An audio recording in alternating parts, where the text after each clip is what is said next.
안녕하세요. 백두산 금융연구소의 백두산입니다. 9월 21일 목요일 오후 3시 40분입니다. 미국 증시 급락의 영향으로 오늘 세계 증시 분위기는 전반적으로 다 안 좋습니다. 잠시 후 개장 예정인 유럽 증시도 분위기가 안 좋은데요. 이거는 결과적으로 다 FOMC의 영향을 소화하고 있는 과정이다, 이렇게 볼 수가 있겠죠. 이거 시차를 좀 잘 생각해 보셔야 된다고요. FOMC 회의가 어제 한국 시간으로 오늘이죠. 오늘 새벽 2시인가 있었잖아요. 새벽 2시인가 3시인가 있었습니다. 이때 유럽 증시는 마감을 해놓은 상태였고요. 이제 미국 증시의 FOMC 회의 결과가 내용이 어느 정도 반영되고 미국 증시 마감하고 아시아가 개장합니다. 아시아 개장했을 때 좋은 분위기 아니었죠. 안 좋은 분위기였죠. 아시아 증시 FOMC 회의 내용이 반영이 됩니다. 그리고 나서 아시아 증시가 마감하고 나서 또 유럽 증시가 또 개장이 되죠. 유럽 증시는 어제 FOMC 회의 직전에 마감을 해버렸기 때문에 아직 반영이 안 된 거예요. 그래서 FOMC 회의 내용을 이제서야 유럽 증시는 반영할 예정이다. 잠시 후 4시쯤부터 독일 증시 개장하는데 그때부터 이제 본격적으로 유럽 증시는 그걸 반영한다. FOMC 회의 내용을 반영한다라고 볼 수가 있겠습니다. 그렇기 때문에 지금 제가 녹화하고 있는 지금 이 순간은 세계 증시가 전반적으로 이 FOMC 회의 내용을 반영하는 그런 시간이라고 생각하시면 되겠습니다. 그런 기간에 있기 때문에 전반적으로 분위기가 안 좋다. 근데 이 분위기가 안 좋은 거는 오늘 밤에도 지속될지는 이제 지켜봐야 되는 겁니다. 왜냐하면 FOMC 회의 내용이 오늘 밤 이제 미국 증시 다시 개장할 거 아니에요. 그죠? 미국이 다시 개장할 건데, 미국이 개장했을 때는 이제 이미 미국 증시에는 FOMC 회의 내용이 어제 반영이 된 이후 이제 24시간 가까이 지난 상황이기 때문에 오늘도 빠질지는 이제 여기서부터는 이제 미지수입니다. 여기서부터 이제 우리가 어떻게 될지 모르는 거예요. 오늘 오를 수도 있는 거고 오늘 내릴 수도 있는 거고 뭐 앞으로 이제 확인을 해 봐야 되는 겁니다. 물론 어제 FOMC 회의 내용이 굉장히 시장에 부담스럽긴 했죠. 안 좋았습니다. 악재로 해석하는 게 맞고 지금 시장이 이렇게 빠지는 게 논리적이고 합당하긴 한데요. 근데 이 증시나 이 금융시장에는 이 속임수라는 게 있고 슈팅이라는 게 있기 때문에 어쨌든 어제 시세가 진짜라고 생각을 합니다만은 검증은 해볼 필요가 있는 겁니다. 오늘 저녁이 어떻게 될지 모르는 거예요. 그리고 그 오늘 저녁 어떻게 될지 모르는 이유가 말씀드렸다시피 지금 이제 어쨌든 3개월 동안 큰 박스권이었어요. 6월부터 시작해서 지금 이제 9월 말 돼가는데 쭉 이렇게 해가지고 지금 긴 박스권이었단 말입니다. 증시가 어젯밤에 하락을 했어요. 어젯밤에 하락을 했는데 이 박스권 하단을 깬 게 아닙니다. 그죠? 우리는 아직도 박스권 내에 있어요. 단지 이 좁은 이 박스권 내에서도 지금 얼마나 변동성이 없었는지 좁은 삼각 수렴형을 만들고 있었는데, 이 좁은 삼각 수렴형 내에서 박스권 내에 있는 좁은 삼각 수렴형 내에서 방향성이 아래쪽으로 지금 정해진 것일 뿐인 겁니다. 그렇기 때문에 여기서 이제 오늘 하락을 했으니까 본격적으로 대폭락이 시작되고 오늘 코스피 빠지는 거 봐라, 이제 세상의 멸망은 시작됐다, 이러시면은 안 된다는 겁니다. 이 자리가 붕괴되고 나서 이제 추세로 전환됐네, 뭐 그러면은 이 자리가 붕괴되고 나서 뭐라 하는 거는 그나마 좀 이해를 할 수 있는데, 여기서 오늘 빠졌다라고 해서 여기다 대고 어떤 반응을 보이는 건 그건 좀 아닌 것 같아요. 투자자로서의 좀 올바른 그런 자세는 아닌 것 같습니다. 별로 바람직하지 않은 자세인 것 같아요. 아직까지는 입 다물고 조용히 좀 차분하게 지켜볼 그런 때인 것 같습니다. 그래서 일단 요까지 말씀을 드렸고, 물론 이게 지금 제가 이제 대충 박스권이라고 말씀을 드리고 있는데 엄밀히 따지면 여러분들 다 아시다시피 어딘가에서 자꾸 고점이 낮아지고 있고 저점은 조금씩 낮아졌습니다. 사실 그래서 엄밀히 자세히 따지면은 이게 이제 어쨌든 하락 추세가 맞긴 맞아요. 근데 이게 좀 의미 있는 저점이나 의미 있는 지지선들을 아직 붕괴시키지는 않아서 그냥 이제 뭐 하락 추세이긴 하락 추세인데 이거 하락 추세라고 하는 건 조금 좀 뭐하고, 그래서 이제 편의상 그냥 박스권이라고 이런 식으로 좀 말씀을 드리고 있습니다. 이런 점은 일단은 좀 알고 넘어가야 될 것 같아요. 근데 박스로 봐도 뭐 그다지 큰 그런 뭐 지장은 없는 상황입니다. 이 고점이 낮아지는 속도나 이런 게 굉장히 좀 더디게 느려지고, 굉장히 더디게 고점이 낮아지고 있고 저점이 낮아지는 것도 굉장히 더디게 조금씩 낮아지고 있기 때문에 이 하락이긴 하락이에요. 지금 하락 추세가 진행 중인데 저걸 하락이라고 하기가 좀 맞냐, 약간 좀 머쓱한 그런 게 있는 겁니다. 그래서 그냥 일단 아직까지는 뭐 박스다 이런 식으로 좀 말씀을 드리고 있고 혼조한 구간이다라고 말씀드리고 있어요. 이렇게 빠지다가 다시 상승으로 이렇게 전환시켜도 이상하지는 않거든요. 그러니까 아직까지는 우리는 지난번 그 상반기 내내 강했던 그 주식 매수세에 강한 영향을 아직도 받고 있는 거라고 생각하셔야 돼요. 그죠? 우리 날씨도 그렇지 않습니까? 지금 창밖을 보면 어제 이제 제가 사는 동네는 좀 비가 좀 많이 내렸는데, 비가 내리고 나서 이제서야 좀 찬바람이 불어왔어요. 그러나 오늘 하루 종일 흐렸음에도 불구하고 낮에는 좀 여전히 뭐가 좀 뜨끈뜨끈한 그런 기운이 남아 있습니다. 왜 뜨끈뜨끈하겠어요, 낮에? 아직도 그 지난번 여름에 뭔가 훈훈했던 그 난기가 아직 완전히 사라진 게 아니니까, 지난 여름의 영향을 받고 있는 구간이니까 지금이. 물론 이제 가을이라고 할 수 있지만, 근데 이제 아직 겨울은 아니잖아요. 그러니까 아직도 그 뜨뜻한 지난번에 영향이 남아 있기 때문에 따뜻한 겁니다. 그죠? 지금 증시도 딱 그거라고요. 분명히 어제 지금 최근에 어제 오늘의 날씨와 비슷하게 뭔가 시원하게 뭐가 시세가 나긴 났습니다. 뭔가 신호가 등장하긴 했어요. 장대비가 내리긴 내렸죠. 장대비가 내리면서 기온이 좀 확 식긴 했습니다.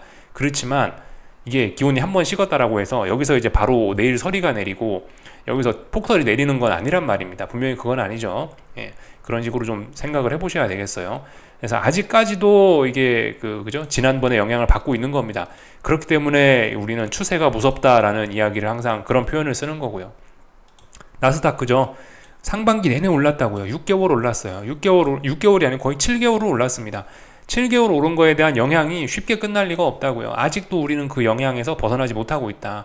그나마 여기서 이번에 직전 저점 이런 자리를 붕괴시키면 이제서야 이제 본격적인 하락 추세로 좀 전환은 될 수 있지만, 이번에 만약 여기가 붕괴되면서 하락을 한다라고 해도 하락의 초창기, 뭐 늦가을, 뭐 초겨울 이 정도로까지밖에 이야기를 못하는 게 됩니다. 그죠?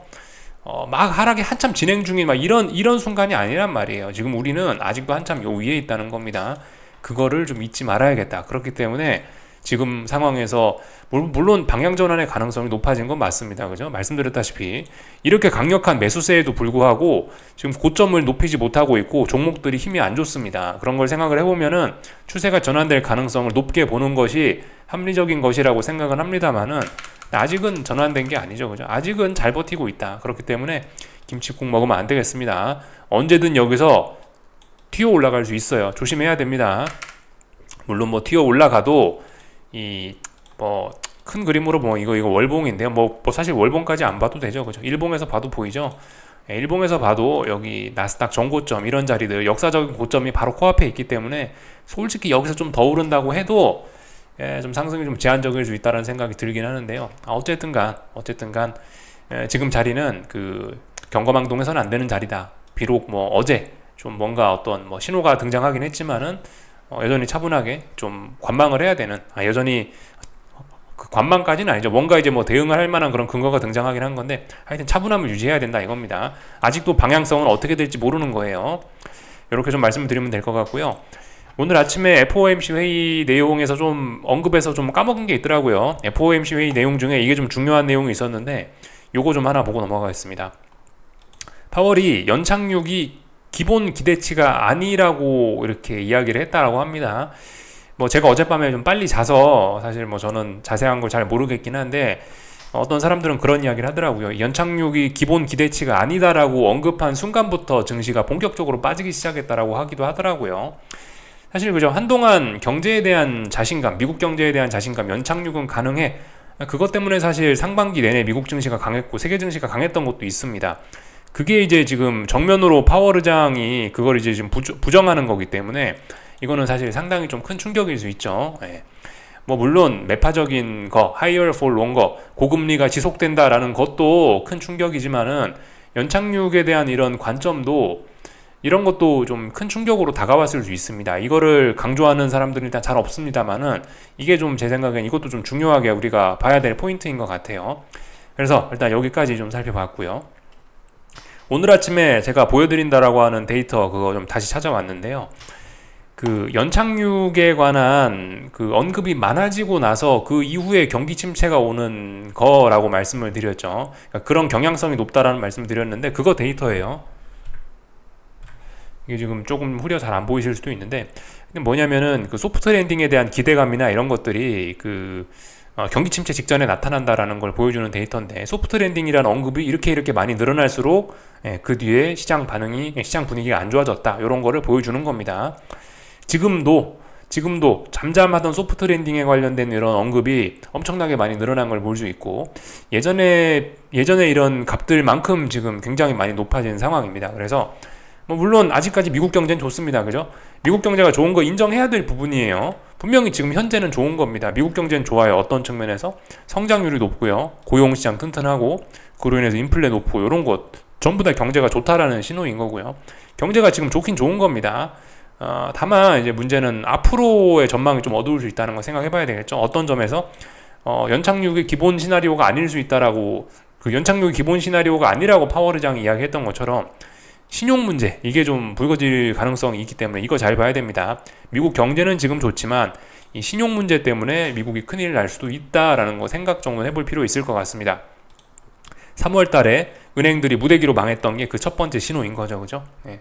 하여튼 뭔가 진행이 되고 있긴 한 거예요. 지금 연체율과 부도율은 꾸준히 높아지고 있고, 은행 예금에 돈이 쏠리는 게 아니고 MMF로 돈이 쏠리고 있고, 은행들은 계속해서 힘들어하고 있고, 그 와중에 이제 상업용 부동산, 뭐 CRE와 관련해서 좀 각종 불안감들이 또 진행이 되고 있죠. 그래서 이런 내용들을 좀 우리가 기억해야 되겠다 말씀을 드려봤습니다. 여기까지 보면 일단 다 본 것 같고요. 오늘 밤에도 뭐 재밌는 이벤트들이 있습니다. 오늘 밤에는 영국이 그 기준금리 결정을 하고요. 그리고 미국의 고용지표가 발표가 될 예정입니다. 이니셜 잡리스 클레임 있죠? 예. 이런 지표들 좀 잘 보셔야 될 거예요. 지금 분명히 미국 증시가, 세계 증시가 변동성이 좀 확대가 돼 있기 때문에 저런 지표들의 영향은 조금 좀 더 커질 수가 있습니다. 그렇기 때문에 하여튼 좀 잘 봐야 되겠다. 뭐 나머지는 특별한 거 없습니다. 그래서 하여튼 FOMC 회의가 어제 있었고요. 오늘 뭐 내일까지 이렇게 해서 좀 한동안 FOMC 회의 결과를 소화하는 이런 기간이 좀 이어지지 않을까 싶고, 지금 우리가 잊지 말아야 되는 거는 고금리, 금리가 어젯밤에 레벨업을 했다라는 거를 잊어서는 안 되겠습니다. 그게 좀 중요한 부분이다 말씀드리고 싶네요. 그나마 지금 증시에 다행인 거는 국제유가가 떨어지고 있다는 점. 아직까지 뭐 이 정도는 뭐 조정이라고 봐줘도 될 것 같습니다. 근데 제 생각엔 지금 여기서 더 떨어지면 안 될 것 같아요. 지금 한 89달러 정도 언저리에도, 지금 89달러 언저리에서 놀고 있는데, 이거는 이제 웨스턴 텍사스 그거 WTI 기준으로 지금 말씀드리는 겁니다. 뭐 브렌트유 이런 게 아니고 크루드 오일 써있죠. 크루드 오일 선물 기준으로 해서 89달러 정도 자리가 좀 중요한 것 같아요. 여기서 그래도 지지력을 보여줘야 조정이다 싶습니다. 여기서 더 떨어지면은 이제 어디까지 갈 수 있냐면은 한 86, 87달러 여기 언저리, 여기 양봉들 쭈루시 모여있죠. 이 자리까지는 떨어질 수 있는데요. 이 자리까지 떨어진다라면은 이거는 상승 중 눌림이 아니고 좀 정체가 될 가능성이 있습니다. 상승 중 눌림이라고 보기는 조금 좀 모해지는 거고, 만약 이까지 빠진다면 이거는 이제 요렇게 좀 당분간 박스권이 좀 될 가능성도 우리가 좀 열어놔야 될 것 같아요.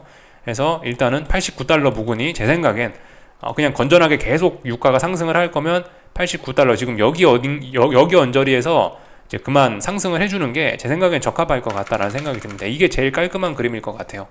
여기서 더 빠지면은 조정 이상의 의미, 다음번 상승이 좀 둔화가 되는 그런 결과를 나올 수 있을 것 같다 싶습니다. 그래서 여기까지 보면은 될 것 같습니다.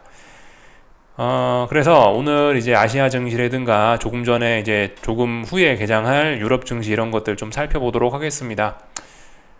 오늘 아시아 다 빠졌죠? 일본 1% 빠졌고 중국도 한 1% 가까이 골고루 세계 증시가 다 빠지고 있습니다. 연준이 좀 비둘기파적인 이야기를 해주길 기대했는데 시장의 기대에 비해서 매파적이었기 때문에 빠지는 거죠. 명확한 하락의 이유가 있는 거고, 그에 따른 적합한 반응을 잘 보이고 있다라고 보여집니다. 일본 증시부터 좀 볼까 하는데, 일본 증시는 지금 이런 모습이죠. 일본 증시 보시다시피 다중 고점 패턴을 지금 완성하고 있는 그런 모습인 거고요. 어쨌든 이 저항을 자꾸 누적시키고 있습니다. 별로 좋은 모습은 아닌 거고요. 이 네 번째 상승 이 정도 하고 올라갈 거면 이 정도 하고 올라가는 게 맞죠. 이번에 올라가는 게 맞았다라고 봅니다. 근데 일단 이번에 못 올라오고 다시 박스 중간, 대략적으로 박스가 이 정도죠.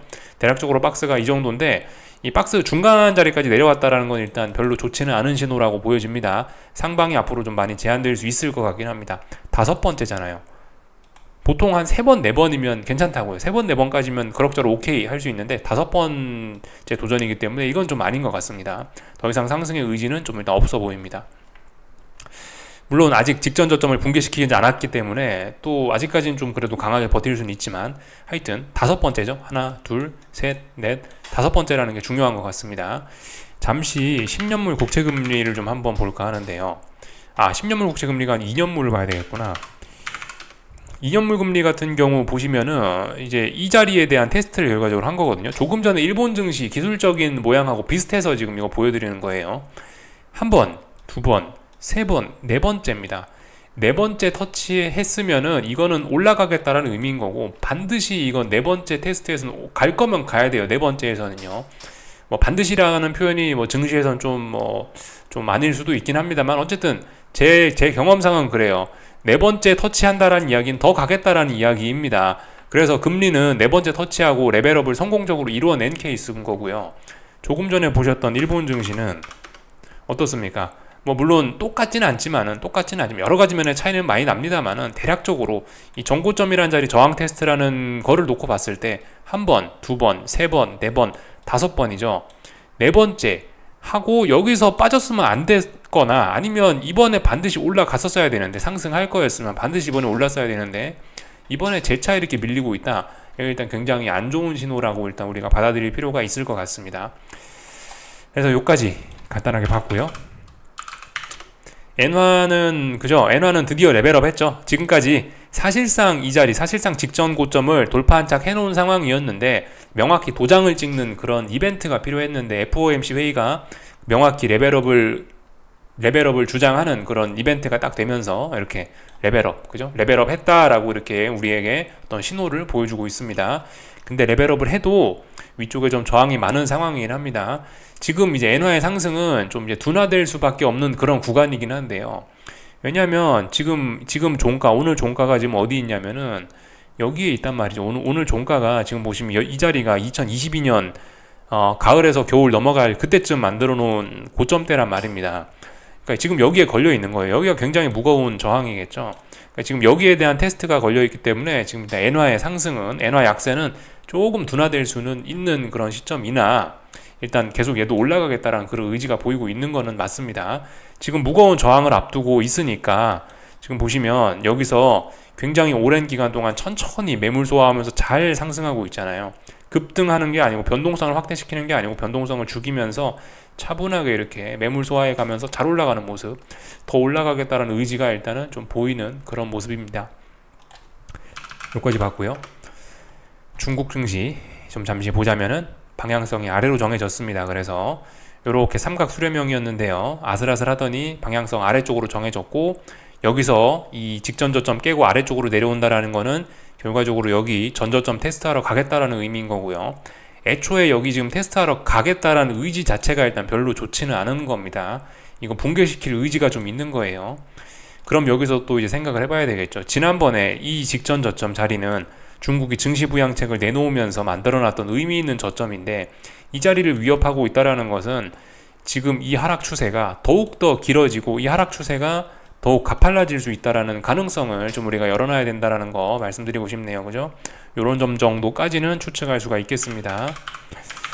그리고 위안화는 뭐 약세 흐름 잘 나타내고 있죠. 위로 쭉쭉쭉 올라가는 약세 흐름. 그러나 아직까지는 혼조한 구간이죠. 그죠? 박스권이다. 얘가 왜 혼조하냐?